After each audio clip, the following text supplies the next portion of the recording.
Hello. Hi. Welcome to Ha Ha Storytime. If you've never been here, that's okay. Most people have not. We do have one competitor who has never competed, so they're in for a real surprise. Ha Ha Storytime is a game show in which 5 writers, 5 creatives, 5 artists, whatever they are, compete for my heart. I'm Sonic the Hedgehog. Welcome to Radio Coffee and Beer. So, a few things before we get started. We're going to play Plinko to decide reading order. I have a wheel of obstacles that each competitor will spin. I will tell you the obstacles. There will be a heckler. There will be dressage, which is horse dancing.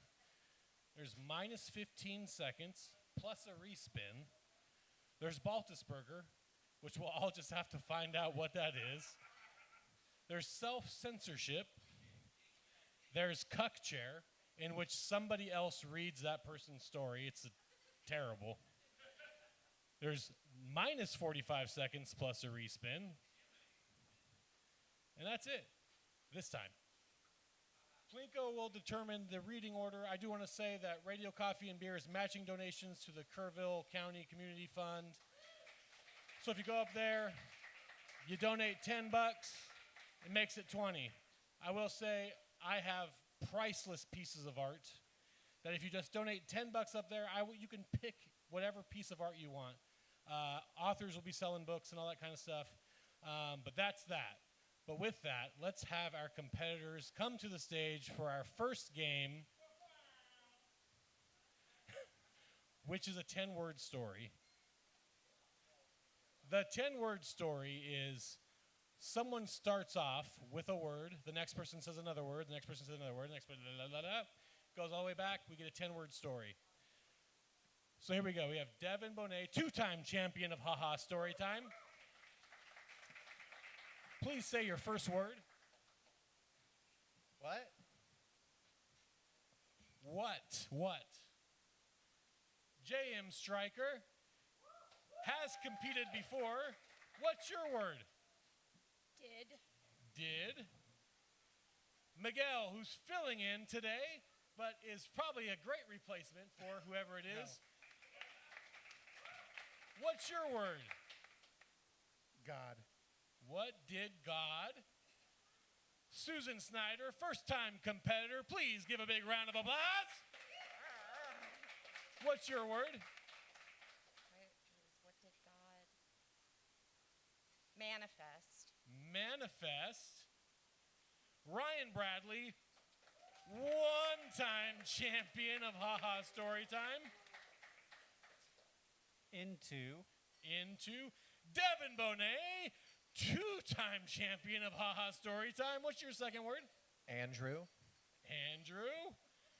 J.M. Stryker, 2nd-time competitor. What's your second word? Last. What was that? Last, L-A-S-T? All right. Miguel Myers. I've lost count. I've lost track. Well, what is your second word? What did God manifest into Andrew last Night. Who's next? Susan Snyder, 1st-time competitor, has no idea what she's got herself into. Violently? And to cap it all off, Ryan Bradley, 1-time champion. Pleasurably. One more time. Pleasurably. Our 10-word story is, what did God manifest into Andrew last night? Violently, pleasurably. I do want to point out one thing. I am drinking a Yabba Dabba Blue, which is Sonic Blue. It is a wine cooler with electrolytes, so if you're dehydrated and you see me melting into my own face, this is the perfect cure. Yabba Dabba Blue, get at the bar. All right, whoever wins tonight will get to sign this beautiful piece of art, Sonic the Hedgehog. Miguel?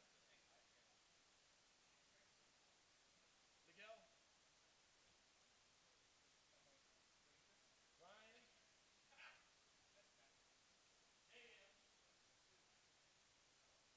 Please Plinko your tokens.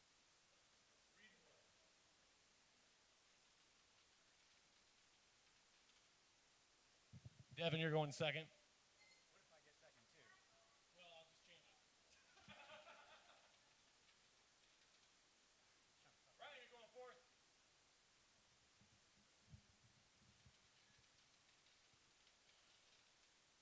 You're going last.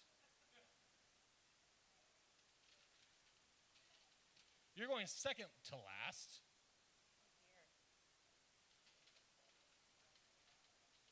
And you're going first.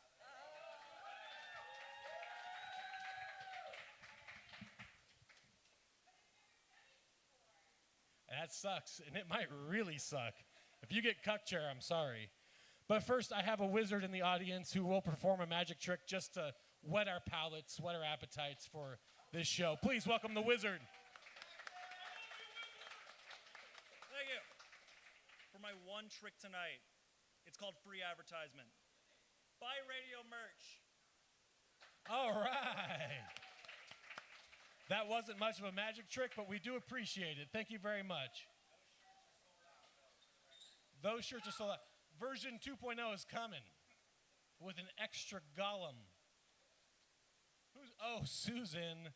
Please come to the stage. Susan Snyder, Sharksploitation extraordinaire. Hey, everyone. Hey, Susan. So you know the rules of the game, right? I have no idea. You have 6 minutes. 6 minutes to tell your story. And you have to spin that wheel here. Okay. Oh, no. Dressage. Wait, I have to do it? Okay, so this is making horse noises. Well, you just dance around with the horse, do whatever you want. I mean, this is not a very serious game. While she reads. Oh, no, I can't. Really? Yeah. I mean, it's an obstacle for a reason. Makes it hard. Okay, when did... You want me to start it? I don't have my glasses, but that's okay. I'm starting. Okay, hi there. He can't speak to us, Michaela. Wait, so is it working? Do we have control of him? The first two girls, Michaela and the others, seemed downright giddy. Then the third girl chimed in. Maybe we should introduce ourselves. I had to admit that it would be a nice gesture given I would be held prisoner and had nary a clue of what game these spooky brats were about to play.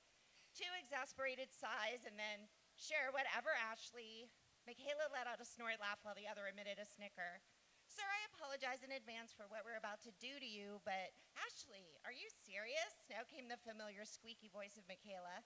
Brittany, make her stop with that nerd shit. Oh, okay, we have Ashley, Michaela, and Brittany. I felt like I had been transported to my 8th grade school dance where I was getting cornered and bullied by a gaggle of popular chicks. I knew that nightmare scenario quite well, being a bit of a late bloomer. Christ, I still walked around with a 30-side die in my pocket. Maybe I was still in the process of blooming. In fact, I was pretty sure that stupid sax solo accompanied my harassment during a Night to Remember dance of 1985. This nerd-type girl, Ashley, might be the voice of reason in this squad, so I didn't allow myself into full panic mode quite yet. Teenage girls could be reasoned with, couldn't they? Anywho, mister, we're obviously dead, and these are our ashes. You kind of released us into the room with your blood, so... More like, you released him, Ashley. You made him cut himself. Oh, so sorry, Brittany. Do you want to keep being super bored, or do you want to have some fun? Ashley's right, Michaela chimed in. We are stuck. We might as well make the most of it. And let's face it, we never get to do this. He always hides us away. Okay, let's see if this really works. Clearly, these were ghosts. Unless somebody was playing an elaborate prank and a hidden hipster was recording this for YouTube, these were ghosts. Which begged the question, was I having a fatigue-induced hallucination? I couldn't move or speak. Maybe this would pass after a bit. Please, please let this pass. Whatever game these specters were about to play, I was not looking forward to it. I just stood there, gazing at the large box of ashes, awaiting my fate at the hands of phantom teenagers. I could see the box cutter off to the right of my steel-toed work boot and desperately wanted to have it. I doubted it would protect any defense against invisible girls, but it would have been nice to have in my hand just in case. Okay, so it's like we change the lyrics to songs, but you have to do whatever our songs say. We've been working on this for so long, and I have a really good one to try out. Brittany asked the gang, should we tell him the theme or let it be a surprise? I think he will understand it pretty quick. Okay, Michaela, you go first. Sucking on a chili dog outside the tasty. Stop, Ashley blurted. That is against the rules. What do you mean? Yeah, you always do this. You have to change the lyrics to the theme. But you didn't let me finish. Okay, go ahead, give it another shot. All right, she squealed with delight and then burst right into a bastardized rendition of Phil Collins and Philip Bailey's duet Easy Lover, circa 1984. He's an eager pooper. He'll shit his pants so you don't have to. Super scooper. Before you know it, it's all on your knees. I didn't have a chance to process what this teen ghost was singing, but I knew that what the girls did in fact sing made me actually do.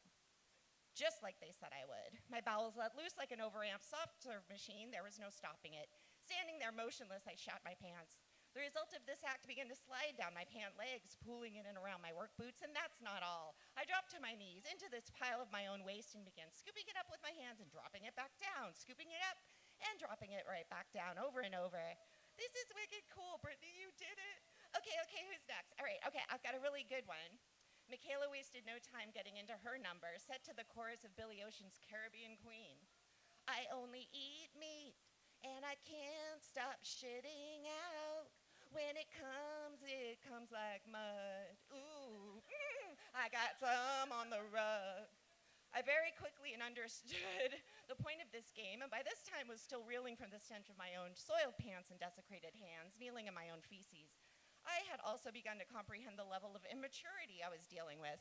These were young girls who, for whatever reason, had their remains packed up in a moving box. My guess was that they were not going to ever grow intellectually. God knows what they went through to get themselves here, and I would have felt sympathy for them if I wasn't actually doing what I was being forced to do. And the only eat meat part should have given me a hint. We were in the master bedroom. There wasn't any meat to be found in the immediate surroundings. The honers weren't expected until tomorrow, and as sure as hell weren't steaks available in the fridge. I might have had a granola bar left in my back pocket, but that wouldn't qualify as meat, and it was covered in shit. Amid the squeals and giggles from the entertaining girls, I suddenly stood upright and proceeded to bite deeply into my right forearm, shaking my head violently until a large mass of skin, muscle, and sinew came loose. Bits of fecal matter that had clung to my skin, blood, and viscera splattered out in a several-foot radius around me. All the while, I was defecating uncontrollably.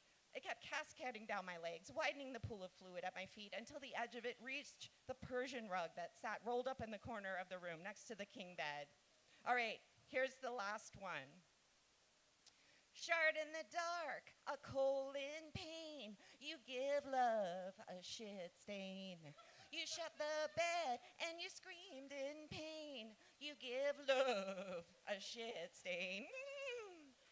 My heart pounded in my chest as I strode over to the bed like an automaton, traveling through my old puddle of filth along the way. I had set up this bed frame earlier with two of my coworkers. The mattress and box spring had the plastic covers removed and hauled off when they left. Now here I was, alone, my body taken hostage, crawling atop the brand new pillow top, memory foam hybrid king mattress.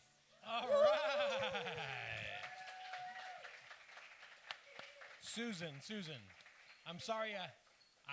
Thank you. I'm concerned you've never seen dressage. That's okay. You're more into sharks, right? I am into sharks. So let's hear about what you do outside of whatever That was? Yes, so I am the 2-time Splatterpunk Award-nominated writer of fiction, horror poetry, and the writer of Encyclopedia Sharksploitanica, a tongue-in-cheek love letter to all things sharksploitation. And it is the shark season, so I thought that should be something I highlighted for you people today. All right. Let's give it up for Susan Snyder, brave competitor at Ha Ha Storytime. Okay. Devin, 2-time champion. Give it up for Devin. Hey, Devin, what you got for us today? I have a piece that I've written that is significantly longer than normal, and I just tried to cram it into something that could possibly be 6 minutes. It will go over. And Okay. so I'm hoping that maybe you'll turn up my mic when Sublime starts playing to lessen the To lessen humiliation. the impact of Sublime. Yeah. Well, you're in for surprise. Let's spin that wheel there.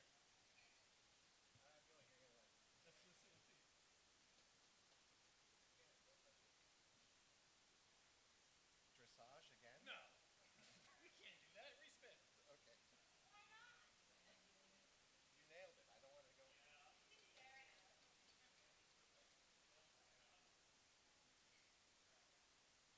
Okay.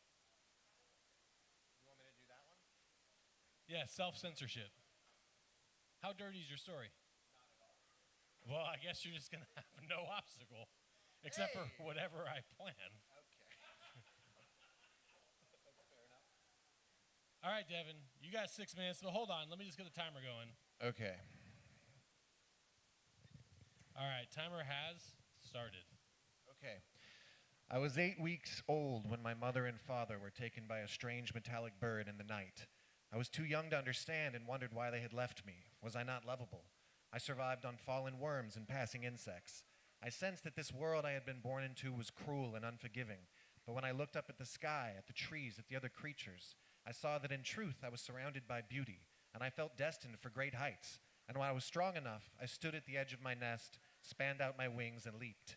But I didn't catch wind, plummeted to the ground, and slammed my head on a rock. I awoke to the sound of a slither and found myself face to face with a snake. I responded on instinct and killed it.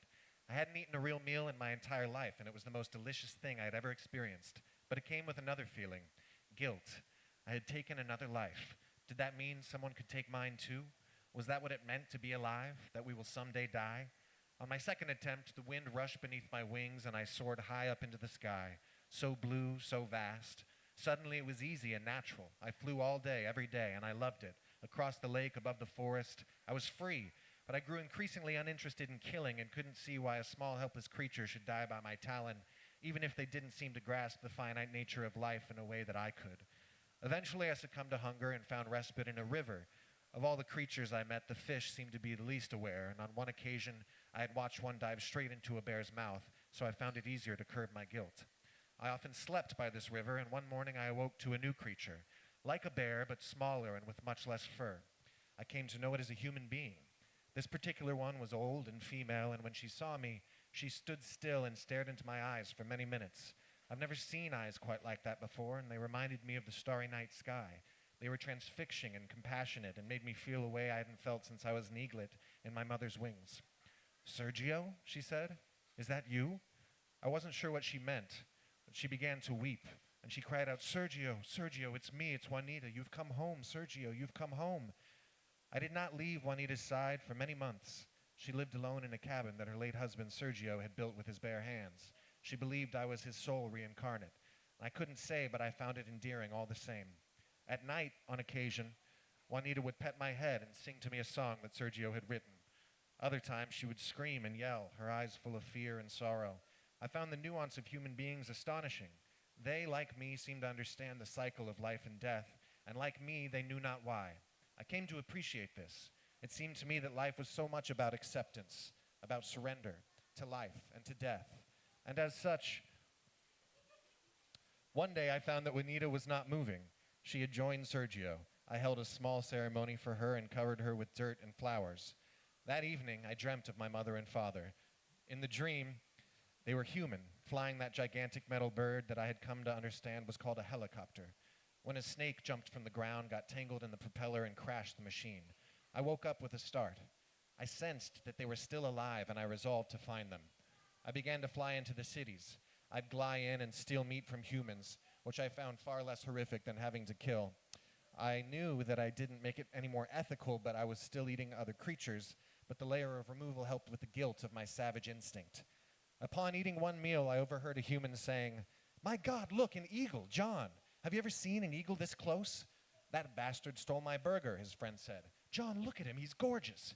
"He's fine, they have some like that at the wildlife reserve. Now, are you going to buy me another burger?" John, it's a bald eagle right in front of you. Do you know how rare this is? It's a blessing, John, a blessing. Forget your burger. John looked right at me, and I looked back at him. They had no idea I could comprehend every word they said. Hello, John said to me. I nodded.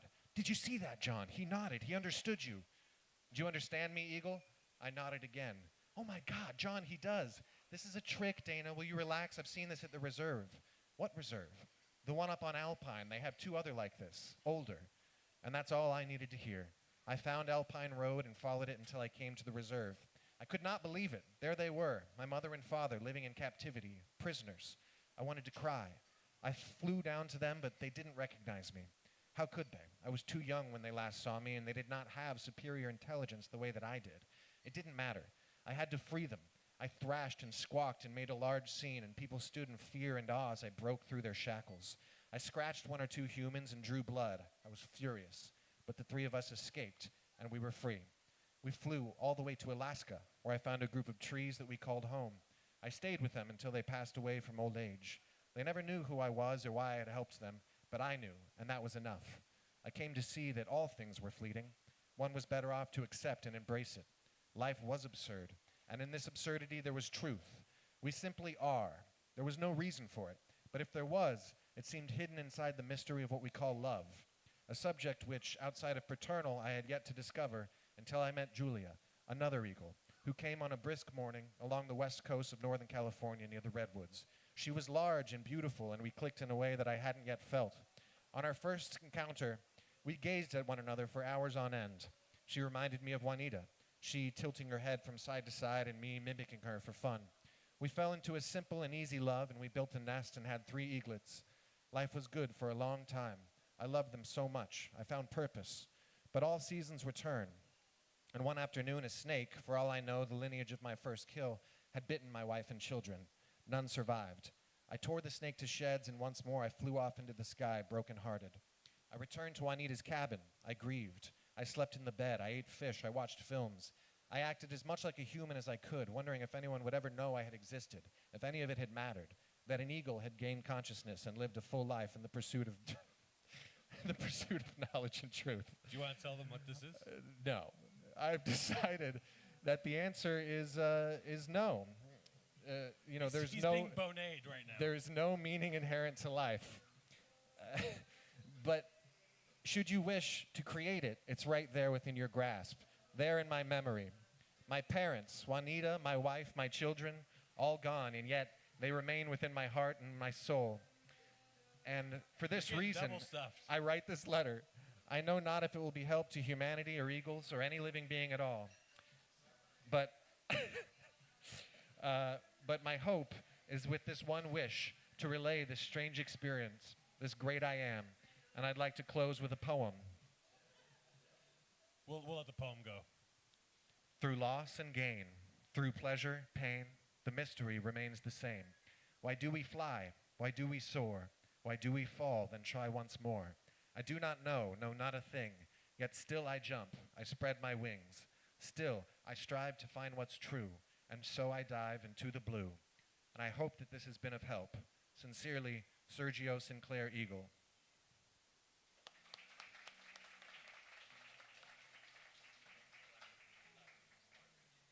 Devin, hold on.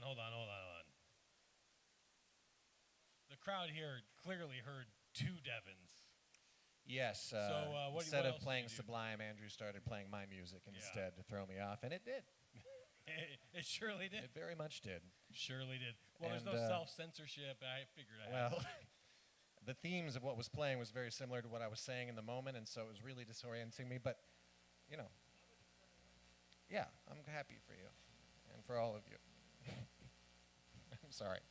Are we done? We good? Okay.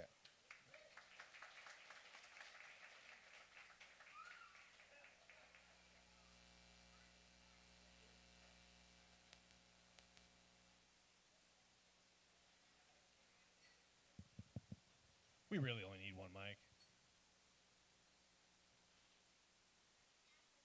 Ryan, one-time champion of Haha Storytime. And if I got the order wrong, it doesn't really matter.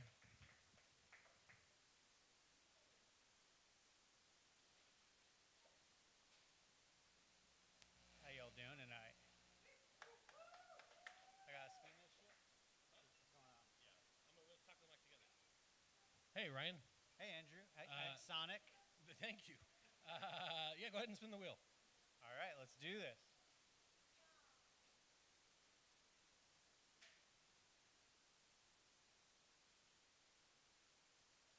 Minus 15 seconds and respin.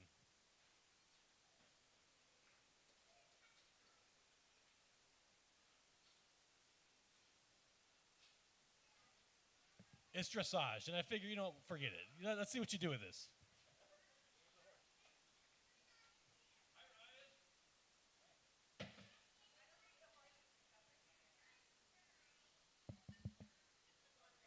Oh, it's recovered. All right, your timer starts now. I also don't know what dressage is. Okay, hold on. Here, I'll pause. You dance with your horse. All right, timer restarted. Imagine we're all in an HR meeting, and I'm just riding this horse. And that concludes the section on why we give pizza parties instead of raises to boost morale. Before we break for lunch, I just want to share a piece of wisdom with you all. Everyone you meet is fighting a battle you know nothing about. Take a minute to let that sink in.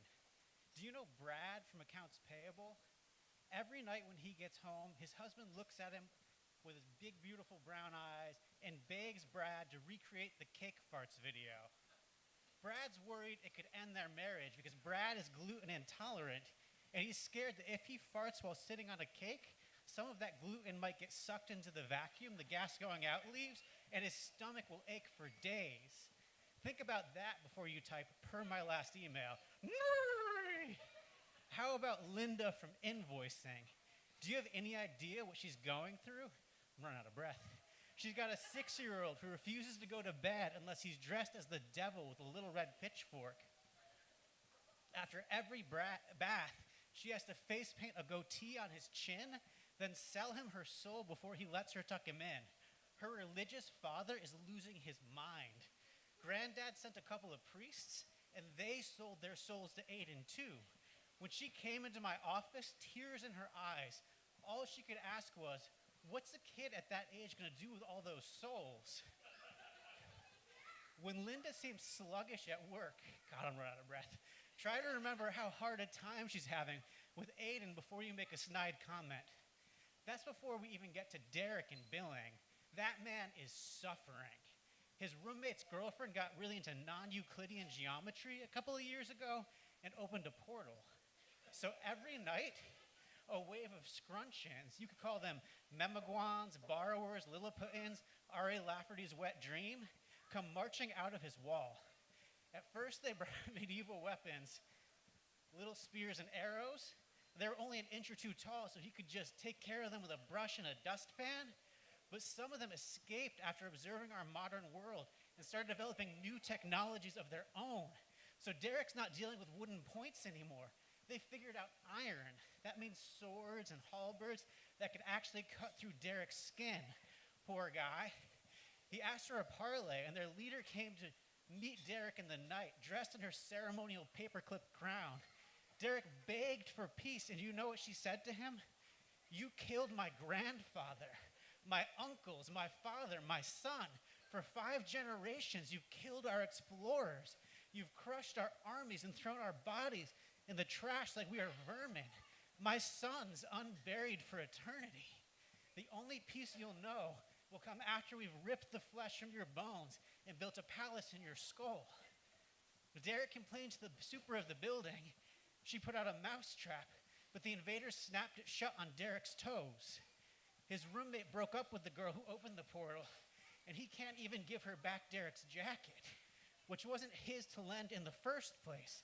There's no way she's coming back to close the portal, so he has to find a new apartment. We all know what that's like in this city. As of last week, the Scrunchions have developed firearm technology. Every night, Derek wakes up to artillery barrages, little cannonballs the size of peas blasting him. He hasn't gotten a good night's sleep in months.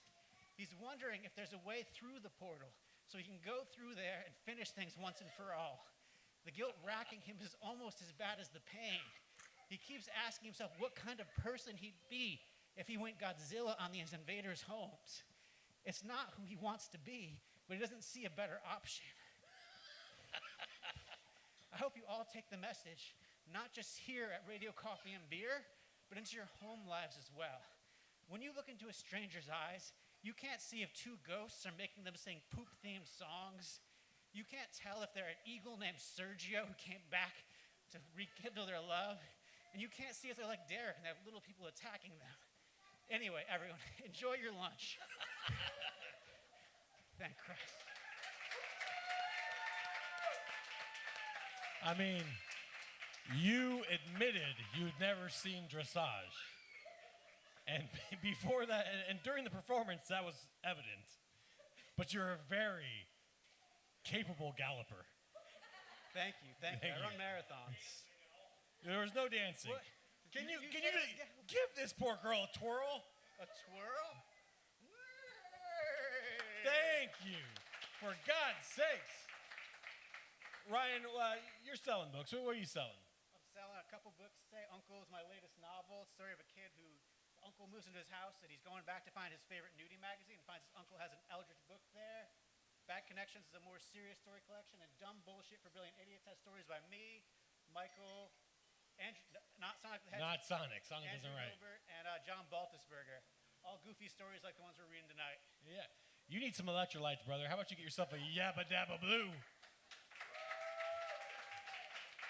If you're enjoying the show, why don't you appreciate the bartenders by tipping them? And let's give a round of applause for the Radio Coffee and Beer staff.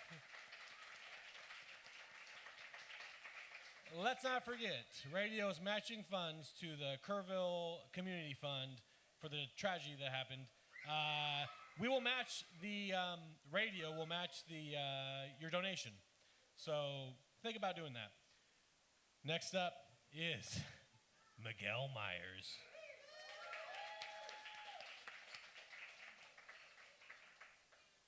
How are you doing today, Miguel? Fuck off. You had a big long day at work today, huh? I'm staying in Andrew's house during the day and work, and so he knows when I'm napping. Yeah. So It's primarily napping. We're work from homers. I wake him up and he gets angry at me.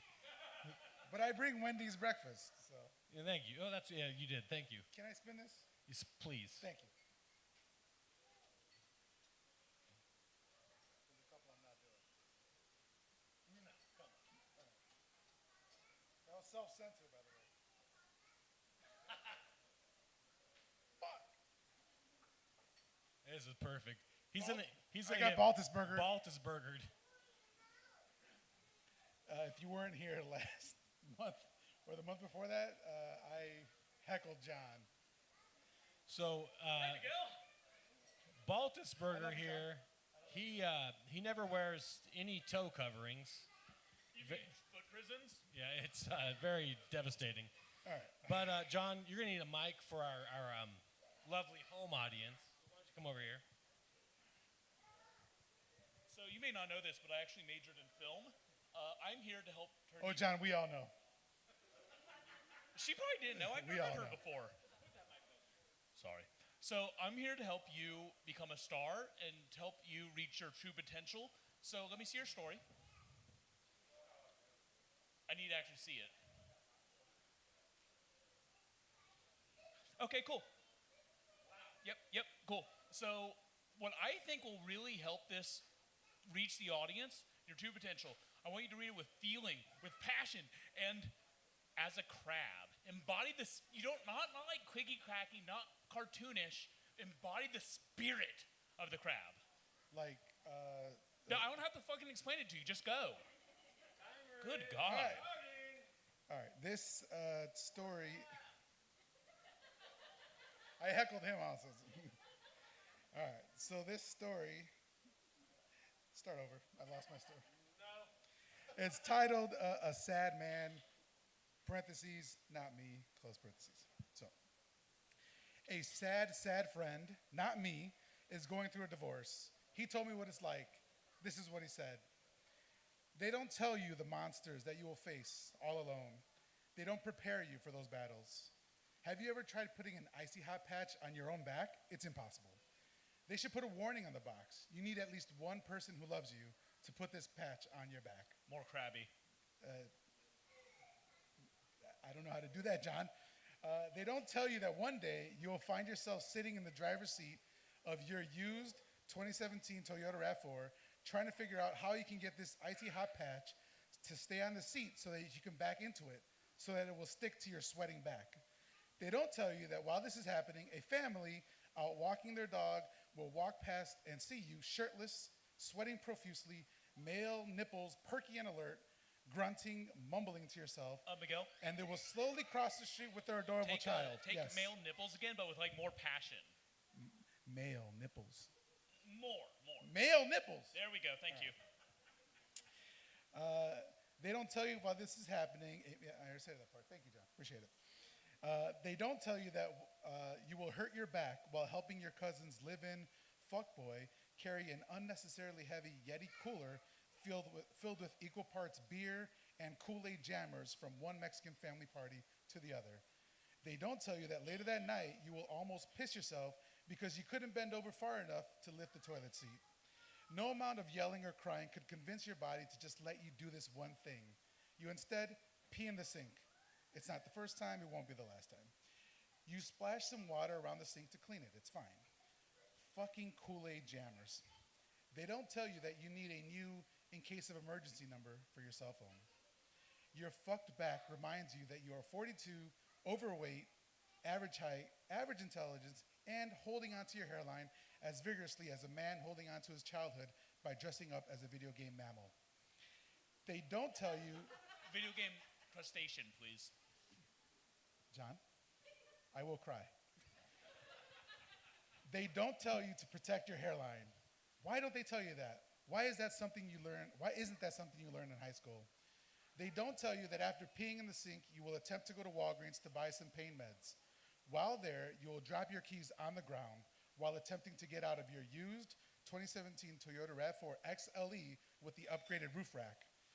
You look down at the keys laying next to a black spot you're pretty sure used to be someone's lunch, but could also be the desiccated corpse of a grackle, and think, you keep it, and walk into the Walgreens without the keys. They don't tell you that the store brand pain meds are on the bottom shelf. They don't tell you that your friends, these guys, no matter how much they love you, can't always be there for you. They have their own lives. There's no way you can ask your friend to leave their home where they're most likely playing a video game featuring an anthropomorphized hedgehog, drive to the Walgreens where you already are, and pick up your keys off the ground for you. How do you explain that without bringing up those goddamn Kool-Aid jammers again? It's too much. They don't tell you that it takes 20 minutes for the 650 milligram Tylenol 8-hour muscle aches and pain caplets to start working. You wait outside your car until the pain subsides enough to bend over and pick up the treacherous keys. They fall out from between your nails the first time. You exhale and go immediately again. You get them the second time. They don't tell you that you'll think you're at your lowest point when you are far from it. They don't tell you that as you enter your 2017 used Toyota RAV4 XLE with the upgraded roof rack and 96,000 miles on it, that the bottle of pills will come loose from your grasp and fall to the ground next to what is most definitely a grackle corpse and roll under the car parked next to you. You're not sure the make and model. You decide to cut your losses short. They don't tell you that 8-hour pills don't really last 8 hours, but they last long enough for you to crawl into bed. You look for your phone and see it on the dresser. You've come too far. You decide to masturbate the old-fashioned way, withdrawing from the spank bank. 10 unfruitful minutes later, you decide to chance it and make for the phone. You see a message. They don't tell you your ex will message you at the worst times. They don't tell you that you can no longer start stories with my wife and I. You decide to just go to sleep. You lie in bed for an eternity. They don't tell you that nighttime is the loneliest time. Motherfucking Kool-Aid jammers.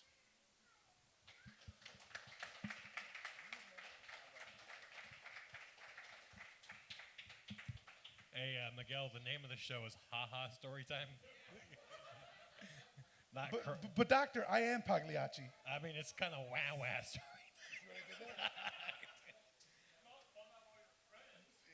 All right, Miguel, I love you. I man. can just go sit down. No. What do you want to say? Say one more thing. I have a comic book. Follow me on Instagram, Miguel _Myers_ATX. The name of his comic book is Aztec Death Whistle. Yes. It's amazing, amazing art. It's all hand drawn. It's Not by me. not by him, I wrote but it. he wrote it. It's great. Aztec Death Whistle, Miguel Myers, ATX, Can I go sit down Instagram. now? No, I want you to cry. No. All right, give it up for Miguel Myers.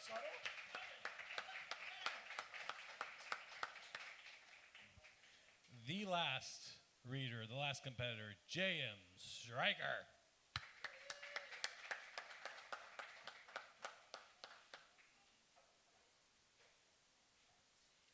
Welcome to the stage. Hello. Howdy. Would you like to spin the wheel? Here we go.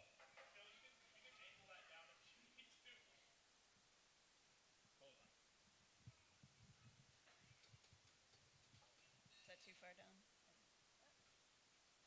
How dirty is this story? Do you have bad words in it? I have one bad word. I mentioned violence.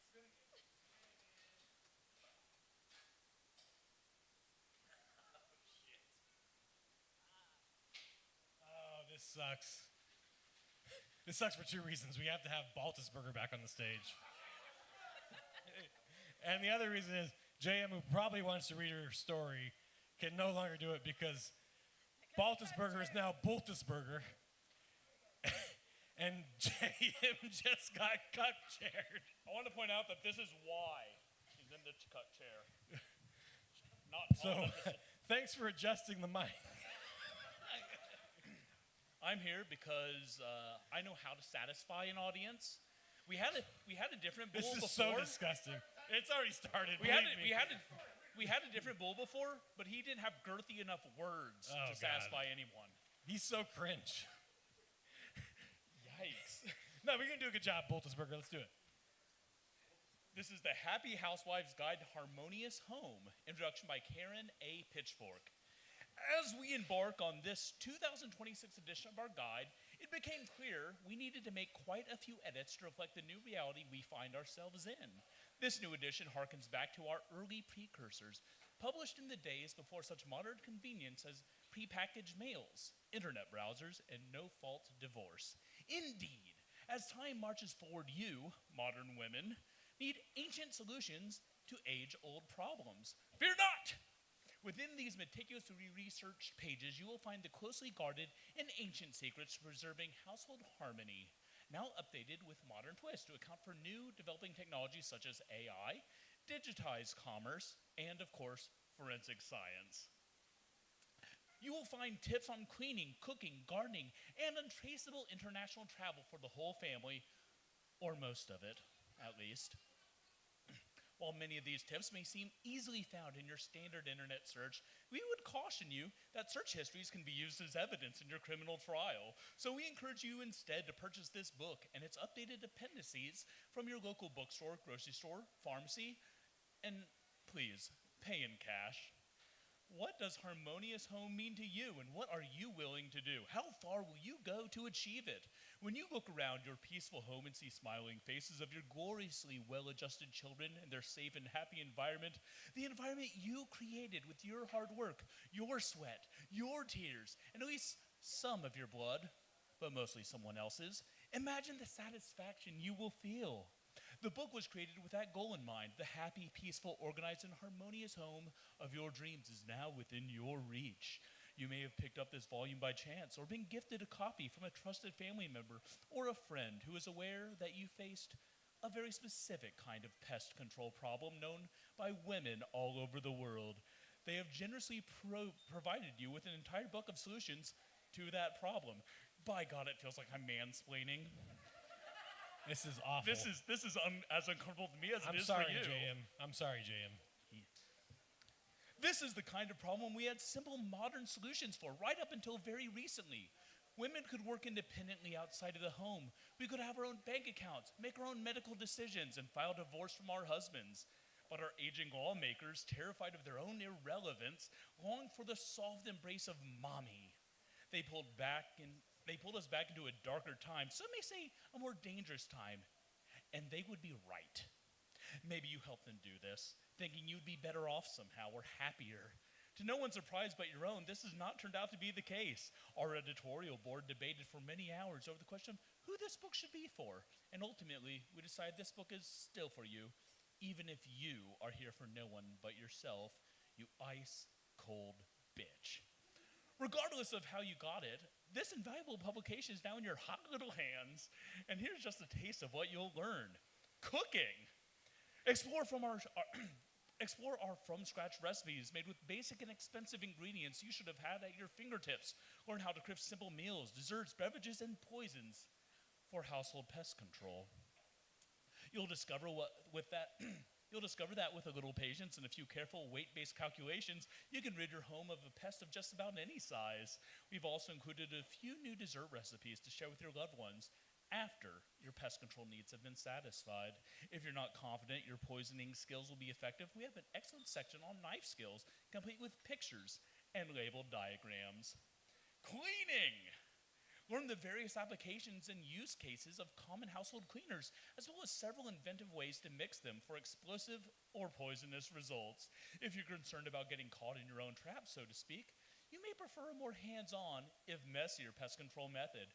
Please use our knife skills section for more details.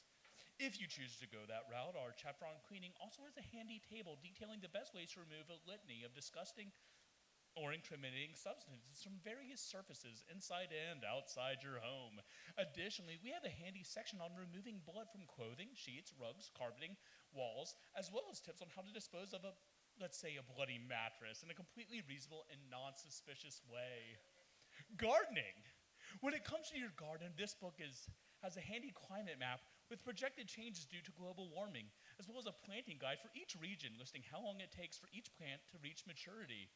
You will also find a handy chart detailing decomposition rates in various soil types by climate and season, down to the month. We have even included a guide for attracting beneficial insect life, cultivating healthy, nourishing compost while discouraging the attention of larger predators that may be prone to digging. Crafting. Unleash your creativity by discovering just how many things in your home can be recycled into fun craft projects. Check out our chapter of scrapbooking to learn how to refresh and repurpose your old photos. Revisionist history isn't just for whiny aging lawmakers. It can be a part of an engaging family bonding session. So get out those pinking shears. Make new holiday memories by creating your own homemade decorations. Consult our comprehensive step-by-step guide for creating a fully articulated skeleton from any spare human remains you may have laying around. All right, hold on. I hope it was good for Hold you. on. JM, please finish your story.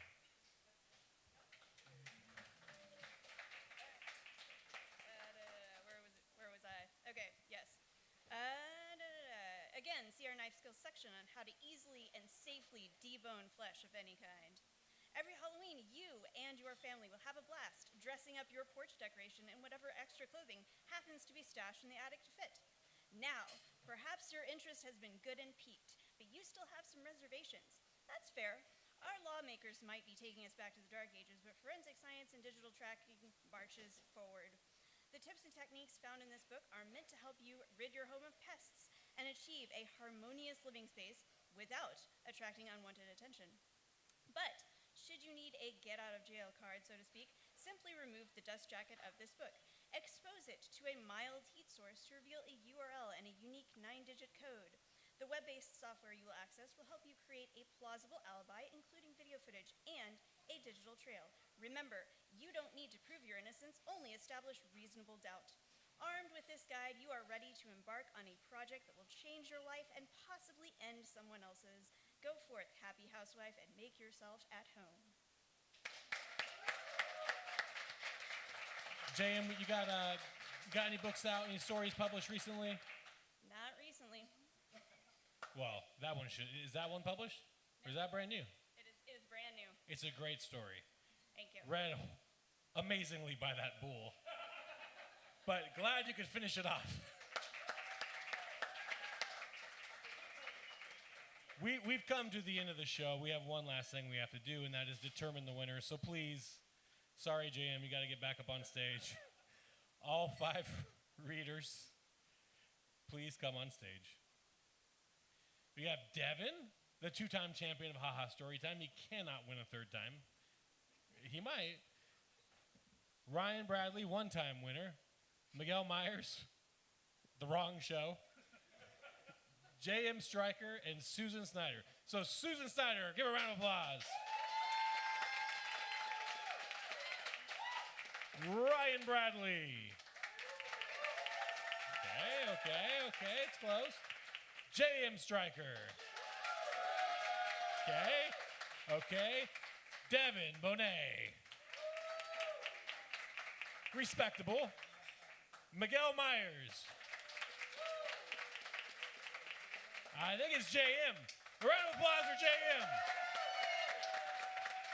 And you know what that means, J.M. You may not know that. Your first time you're here, you didn't do this, but you're going to sign Sonic somewhere. Not the hose, the trophy. The trophy, yeah.